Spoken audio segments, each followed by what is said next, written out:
Hey everyone! Welcome back. I am back today with more of The Promised Neverland, you guys. I cannot wait to see what is going to happen. If you're joining me early today, you already know what that means. It means you are one of my awesome patrons.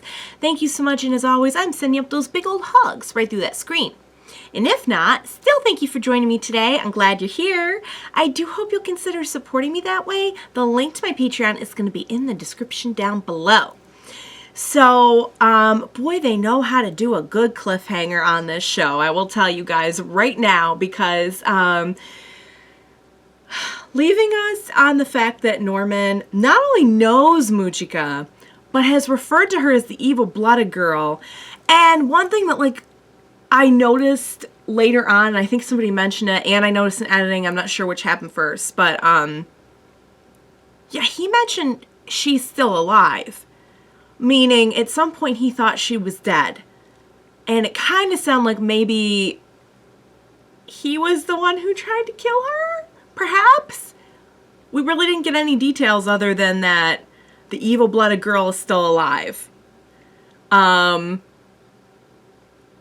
So take that however you want. Another thing that was pointed out to me is that we had, Norman coming in when when Ray and Emma show up to see him and talk to him, and we have him kind of coming in and being like he was in the middle of something, he was about to do something, or he kind of needed his crew for something. It's like, what were you doing in there? But getting back to the evil-blooded girl thing, I couldn't figure out what that meant, and I feel like somebody in my comments had mentioned, could her blood have the key to, being able to live without having to eat human meat for demons? But then, that wouldn't make her the evil-blooded girl. That would make her, the super serum-blooded girl, right? I don't know. That's that would... It doesn't mean everyone would stop eating human meat, but certainly, if they didn't have to, that would put things in a very, very different light, would it not? Speaking of which, I want to talk a little bit about Norman as we know him now. He's still our Norman, but you can tell he has changed from the way that others talk about him, from what he's willing to do. And I think a lot of that is probably everything that he went through and everything that he saw. And I really hope I'm wrong, but I really still feel like if he went through horrible experimentation, he would not tell Emma. But of course that would change you, being tortured and everything. And in a way, you really can't blame the other kids that we met last time for just being so vehement about why there shouldn't be, any more demons. And clearly they have been through a lot, not trying to downplay their torture or anything like that. But Ray made a good point, this is kind of what war is like, both sides hurt each other a lot, and both sides have a lot of people who don't deserve to die. And what you're left with is just kind of, well, like this, It was so much easier to hate on the demons, wasn't it? When all we saw was the handful of ones trying to kill our kids. And getting to know some different varieties of people in the demon world has certainly added a lot of doubt to my mind, and clearly to Emma's mind as well. I also feel like probably a lot of why Norman has changed so much is having to survive all these things, and without Emma's influence. You can see Emma's influence on Ray, and how, I wouldn't say it softened him, but clearly having an influence like her in your life makes you consider other possibilities besides whatever's cut out, cold, calculated. Because I would have called Ray the most cold, calculated one of the three. And I feel like without her influence, Norman has kind of, clearly gone down a path where retribution and maybe not, retribution, perhaps, but most of all, just, wanting to make, okay, well, we need a world where we're not eaten by demons. Okay, get rid of all the demons, and there's no one there to be like, now, hold on a sec. What about, and his mind just kind of does the rest because he's Norman and he's super smart. And of course he would figure out a way to do what he's doing, whether it's, you want to say it's right or not. It's really tough because I don't want to see these kids get eaten. And I think there is a good argument for the fact that the ones who are harvesting the kids on the farms, the ones who are benefiting from that the most are the ones who are just having it kind of like as a delicacy, They're like kid caviar or something to the, it's a bad example because, well, it's fish. It's still kind of a meat thing. But it's not even like, oh man, like all these people are going to starve if we don't farm these kids, like the people are starving anyway because they're not getting their like kid nutrition or whatever. Or people are about to degenerate, I should say. It's not so much a starvation thing as it is, other side effects of not having the kid meat. It does beg the question though, if Mujika and Sanju don't need to eat kid meat, human child meat, is there something, did something happen in like this last 1,000 years or whatever that like, they've mentioned that demons look different and everything. And I'm guessing that's because, a lot of that's because of the whole like degeneration thing, like that this is how they look now. And if they don't have the kid meat, then they degenerate into like their original form. But could it be possible that they got their systems kind of evolved to the need to have kid meat or something? I don't know if I'm describing that right, but I think you see what I'm getting at. Something, they started eating kid meat and now their bodies need it. Is it possible they didn't always need it? The other thing is, if there is something about Mujika's blood, is that why Sanju doesn't need kid meat? That would be why Mujika doesn't need it, if there's something special and unique about her. And maybe Sanju is like, having a little Mujika blood cocktail once in a while, and that kind of satiates him. I don't know. There's a lot of what ifs, guys. I feel like the more we go, the more what ifs there are. And it's crazy to me now that I did not question it more when these two demons came up who were like, yeah, we don't eat kid meat. But we also only know what we're given on this show. And they haven't really, before this season, we did not have a lot. There are kids, there are farms, there are demons, and the demons eat the kids on the farms. That's about all we knew. And we knew about, I think they mentioned Tafari or something, like a big festival, which I'm sure they'll get into more. That seemed like it was going to be important for some reason. We also learned last episode who gave the pen to Sister Crone. It was like the Smee, I think his name was, the follower of William Minerva. Really great dialogue between Emma and Ray last time. And so true that, Emma's not gonna, you can't do the means to an end thing with Emma, And I know that's how war works in a lot of cases, but that's not how Emma works. And Ray's reasoning was like, you're going to freak out at some point and make a lot of trouble for me. So get this straight now. And I think where he was going with that is like, make a future that you can be proud of. Reach your goal and do it your way. Do it the Emma way. I feel like Norman has gotten out of touch with the Emma way. It's kind of what I was trying to get at earlier in my rant. So guys, there's only one way to find out what is going to happen next on the show, and that is to jump right into the next episode. What do you say we get started on the next Promised Neverland? Let's go.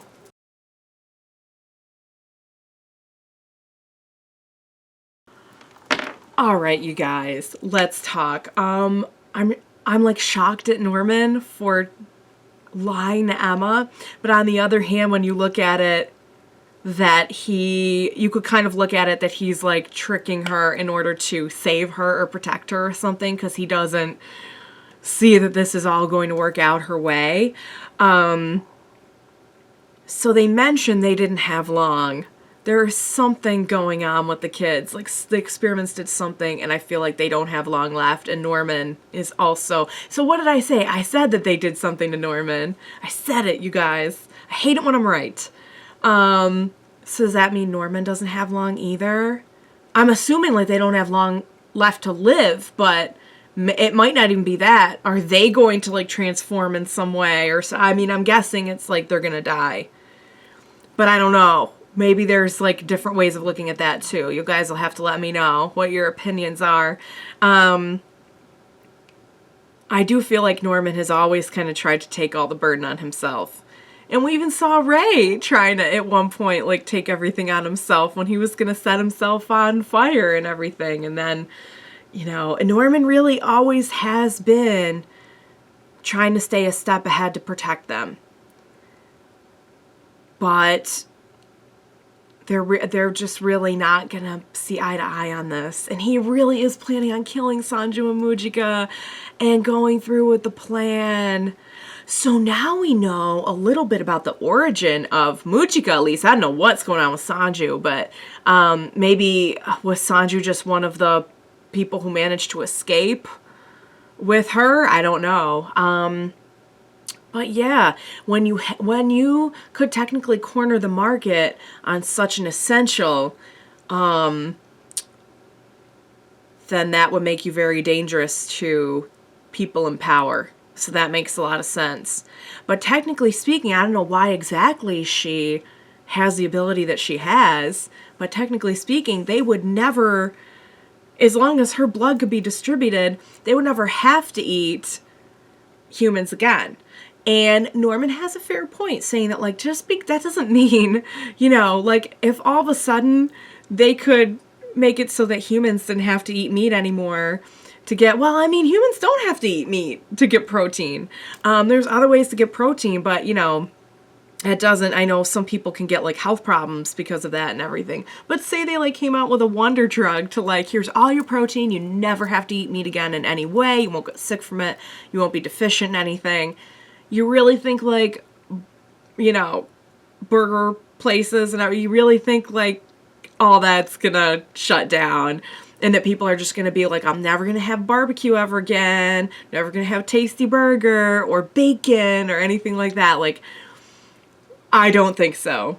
I don't think that people would. But Emma has a good point that, like, okay, but we get all the humans and we take them out of this world, and at least we're not sentencing them to chaos and eventual death. That, I think, her thing has always been to free the innocent. She's not going to be able to live with a bunch of innocent people dying because of something she did. That's not her. And yes, there are some very, very, very guilty people that will not be put in mortal danger because of this as well. I'm away, you guys. She's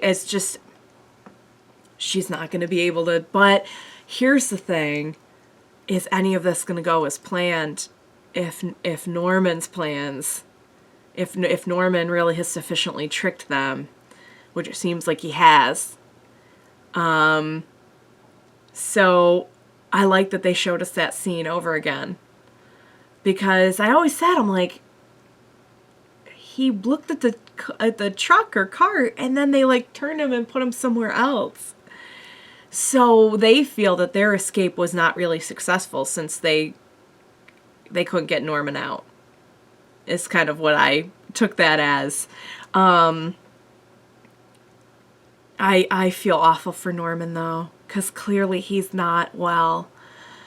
And, of course, if all you ever knew of demons, because he's never met Sanju and Mujika, all he's ever met are, like, demons who want to hurt him and torture him, and humans.